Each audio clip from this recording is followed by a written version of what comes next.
Coaches, Rick here from The Art of Tennis. Welcome back. This is episode 11.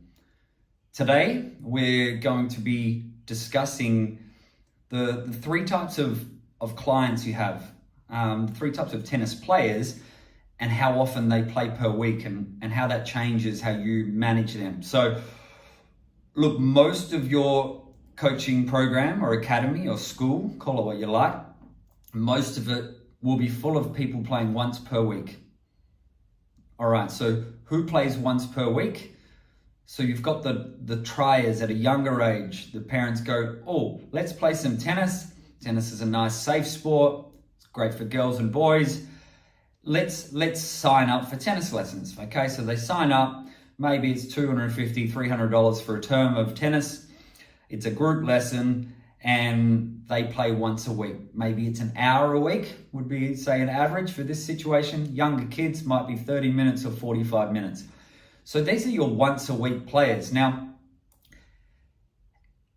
let's talk about once a week players. So are you going to become a champion playing once a week? Of course not. There is no chance that you're going to become a champion playing once a week. That doesn't mean you shouldn't do it, because it's not like not like everyone does tennis lessons to become the next Carlos Alcaraz. It's pretty rare, right? So some people want to do tennis lessons because they want to learn a sport that they can play for their whole life. So they take the once a week lessons, they learn the basics. Maybe they then play again with their parents on holidays, or maybe they have a hit with a friend every now and again. But really, they're just getting a taste, okay? It's like a sampler pack. They're getting a taste test on what tennis is, and they will learn at a reasonably slow rate. Tennis is quite technical. It takes a lot of muscle memory to get your strokes right. And also it takes a lot of practicing the actual point play to understand where you should hit, where you should stand, and things like that takes some time. So what should be your focus with your once a week player? You want them to really enjoy it. So the focus shouldn't be on push, push, push, push. Come on. We need to go to the next level. It should be on engagement and getting them to get the love of tennis enough that maybe they go to the next stage and become a little bit more interested in tennis. Because once a week, as I mentioned, you're not going to improve very rapidly. You are going to improve, and you're going to have some fun for that hour every week. So they should be learning something, okay? Improving some part of their game, and they should be practicing it in rally-based coaching, and they should have smiles on their faces, right? So by the end of the lesson, they're having a good time, and they're sort of looking forward to that next Thursday at 4:00 when they have their lesson again. And it becomes a nice part of their week. Perhaps they do other sports, they do other activities. Maybe they do footy, soccer, dancing, cricket, surf club, all sorts of things. And maybe some of those other activities they are more committed with, and tennis is their supplementary. Or maybe they only do once a week with 2 activities, and that's their activities. Or maybe tennis is their only activity and it just gets them out the house to get some exercise, get some sunshine, and enjoy that little section of their week. So you really want the focus to be on engagement and wanting them to capture that love of tennis. Then I often think that it goes from once a week, and it really sort of skips 2 times a week and goes to 3 times a week. So you're more committed players. So in Perth, in Australia, or in most of Australia, we're in clubland, we have, junior club, which means that you've gotten good enough that you can serve a little bit, you can sort of play some rallies, and you're ready to play what we call pennants, which is just like playing in a league against other kids. So this means that once a week, they're going to have their league on. All right. For us in Perth, it's Sunday mornings. They play for, there's a summer league and there's a winter league. So you've got your league on there. And you're keeping training once a week with your regular group. But probably that group goes from a hot shots group and crosses over to what is a squad. All right, so a squad just means it just means that the kids are all closer in standards, and it's selected. So we're picking kids who have reached a certain level to come together for that squad training. So your squad training, you've got that once a week, you've got your weekend once a week. So you're at 2, but when you get to this stage, there's a bit more accountability to your game, meaning that, you're getting to the weekend, and if things are working well, it feels great, you're winning. So, but normally this inspires those kids, those junior club players, to play an extra time per week. Now, how does that work? Now, they've got one squad, they've got one competition. Now, this will either go a couple of different directions. One, private lessons. Now, private lessons are clearly the fastest way to learn tennis, like far, far quicker than squads. You get the chance to be able to get your game customized by the coach, right? You can work on specific areas that are right for you. So private lessons are a little bit expensive, I guess. But if you've got a player who's committed into junior club, then quite often, that player will go, all right, we want to do maybe a half an hour lesson or 45-minute lesson, maybe an hour lesson, but maybe 30 or 45 minutes if they're early stages, if they're 8 to 12 years old. So they're going to maybe do the private lesson, or they might do a second squad, right? They might have you're going to have more than one squad per week that's suitable. So some kids might choose to do the 2 squads and the competition. What's another option? They might do some type of training session or hit session with their team. Now, this might not be you as the coach running it. It might be a private session that they organize with their team to have an extra hit, which is also great. And as a coach, you should always encourage the extra hits. Now, you might not make money from it, but that's really not the point. The point is that if they're coming down independently and playing and practicing, then you're already winning, okay? Because a lot of kids these days, they're so structured, and families are so structured, that kids, unlike the olden days, or all the way back to the 90s, kids don't really just go and play with friends, They don't just go, oh, let's go and play some tennis, which I know I used to, even though I was a little bit where I was located. We weren't so close to many people, but my parents would drive me to have a hit with somebody, as a teenager, and I'd have a hit with a friend, and it's a free session, but you're also working on your game. So a lot of kids might lean towards that extra hit with their teammates, maybe with their parents, and things like that. So your 3 times a week player, they're really pretty committed to tennis. They're not dedicating their full life to it, but they're committed. It's going to be a big part of their identity.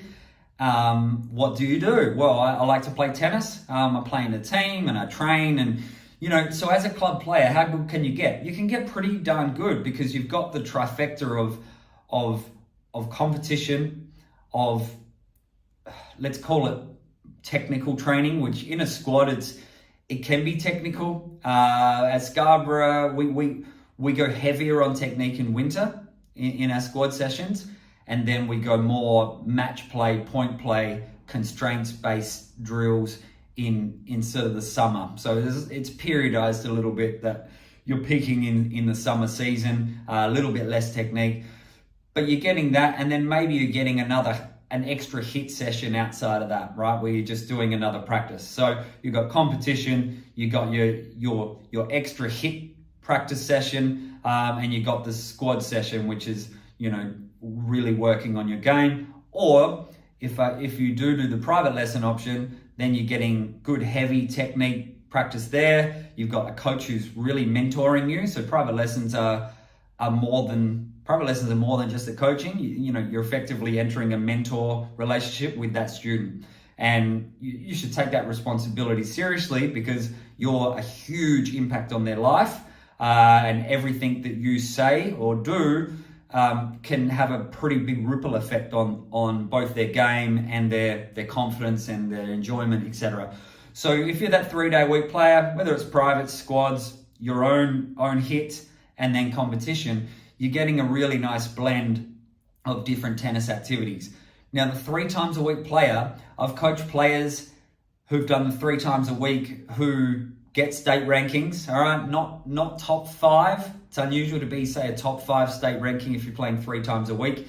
The sportiest kids, and look, I love the sporty kids who are kind of good at lots of different sports, and when they're young, actually play a whole lot of different sports. I'm not so big on specializing from too young. I believe you should be doing either other sports or other activities or throwing the frisbee or just trying things out, because all of that can help your tennis anyway.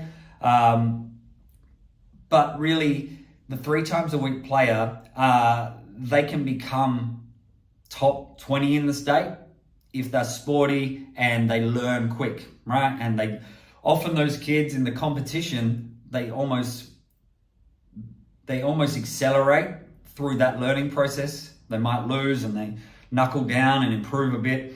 So you're helping them in their training, but there's a competition for that really competitive sporty kid will really accelerate things for them. 3 times a week players can become a really great player, can become a Division 1 junior player in any age group, 13s, 15s, 18s, can become a Division 1 player in seniors. Yes, just. All right, it takes a fair bit of work to get to that level. Reason is tennis is, people do start young, they do a lot of training, they do a lot of lessons, and so you're competing against others who've spent more hours on their technique and their match play, and it's sometimes a bit hard to catch them. So my story, I guess I was a 3 times a week player for nearly my entire juniors. Where I grew up in the Adelaide Hills, it was very seasonal tennis. You played in summer and you played, for me, I played footy in winter. The tennis courts would have netball poles, go in, tennis nets, go, see you later. So if you wanted to play tennis, then you would have to set the nets up, and, it was a bit of a tricky process. So those in the city kids who I used to compete against in junior tournaments, they didn't have that, and many of them were training a bit more than 3 times a week. Now, I did have, for me, I used to do a private lesson once a week. We're talking from, say, 12 years old. I think a 30-minute private lesson. We had a McDonald's squad. For those Aussies out here listening to this, you would remember McDonald's squad. We'd get the McDonald's. They would give you the little McDonald's patch thing that you would sew onto your shirt, and you would be branded up like a racing car driver with McDonald's and whatever else was on there. So for me, as a 3 times a week player, I was very competitive, and I reached the top 10 state ranking for my age. I did reach nationals, but really I was a B-level player compared to those top guys. But eventually, and I think I was 14, and my dad, as an earth mover, went and decided to carve into the hill and build a tennis court for us, right? So I was lucky that he built that tennis court, built a wall, and so my 3 times a week got accelerated maybe a little bit higher. Maybe it was 4 or 5 times a week, because I would have I might be able to get an extra hit with dad, or I would hit on the wall for a little bit, right? So, but generally that 3 times a week player can become a great club player. In exceptional circumstances, they can reach, let's call it the American college scholarship level. Probably not the top schools, more likely a Div 2 or 3, or the other system in America, not NCAA, is NAIA, where maybe you don't need to reach quite as high a level to play there. So if you're playing 3 times a week, this is possible, but it's more realistic that you're just a strong junior club player, and tennis is a wonderful part of your life, right? So your focus on these guys should be, for us, we make the focus on your club, all right? Trying to make your tennis club the strongest club, trying to make your team the strongest team. So the focus is a little bit less on the individual and more on, okay, well, you're playing for the team. Okay, let's do it. Let's see how we go this week. And so when a kid comes to their lesson and I go, how did you go on the weekend? And they go, oh, I lost 6-4, 6-2. I go, well, how did firstly, how did the team go? And they're like, oh, and if they say I'm not sure, I'm like, well, what are you doing, mate? You're playing in a team. You need to know how your team goes first. And then I might say, okay, so what about your singles and your doubles? How did they go? So you want to get them in the mindset that they are playing as part of something bigger than them and working on their, helping and supporting their team. So let's go to the next one. Now, again, I think it doesn't go, but like one goes to sort of 3 days a week, from 1 day a week to 3 days a week. The next level is your dedicated young player. I'm going to call that 6 days a week. So we have 1, 3, and then 6. Now your 6 day a week player, and notice I didn't say 7 day a week player, because you shouldn't be playing tennis 7 days a week, right? If you need 1 day of rest for your body, for your mind, for your soul, you're going to burn out if you're playing every day. Kids need time. I'll say to play with their friends. It's probably more like playing on their iPad or phones. But anyway, point being, they need downtime. They also have homework.